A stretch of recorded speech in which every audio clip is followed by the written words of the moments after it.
Hi, I'm Dr. Susan Elizondo at Westlake Hills Vision Center, and right now we're going to go over the insertion of a scleral lens. So I've prepped everything that we'll need beforehand, and when we put the lens on, we'll want to see where it's sitting, so we're going to use a yellow dye called fluorescein in order to do that. I've taken the lenses out of the original case that they come in and soaked them in some solution, because typically the lenses that we use in our fit set for the initial fitting don't have a very slippery coating on them called Tangipeg, which helps keep your vision a little bit crisper and the lens from fogging up. So you'll often see me pull them out of soaking solution even though we actually store them without any solution whatsoever. So this lens, I'm going to take it and put it on what's called a DMV inserter.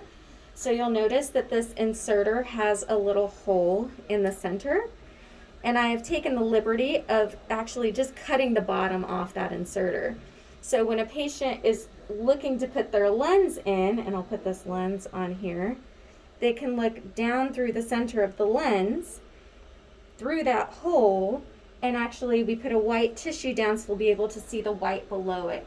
And that helps the patient when they're doing this on their own to help center where the lens should be so they can put it on a little bit easier. Now, until we get to the point where I have the final lens prescription that I want to send Kiki home with, I'm going to be putting the lens in and out of her eye, because sometimes this can be the most daunting portion of wearing a scleral lens.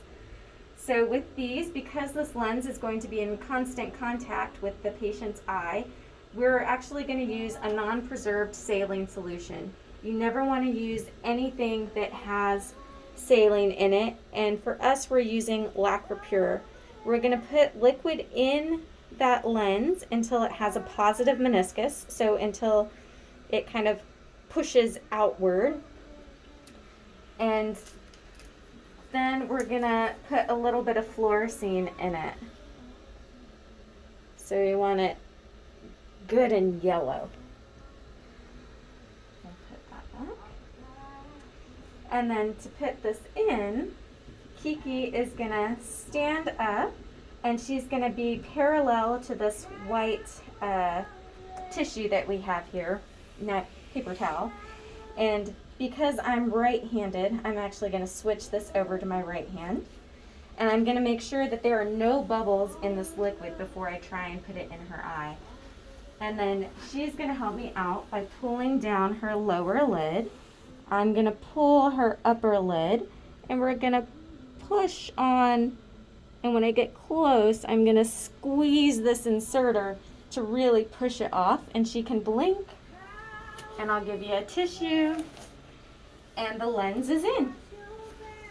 So immediately after the lens is in, the first thing that we're going to check is I'm just going to visually look at her and make sure that there are no bubbles that are caught underneath that lens.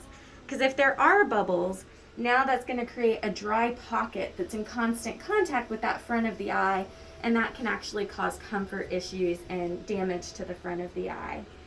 And now that the lenses are in, she can't see hardly anything because her prescription is off in both eyes. The world is completely blurry. So we wait 15 minutes for those lenses to settle, and then we'll check to see what prescription we actually need to put in the lenses and the fit of the lenses.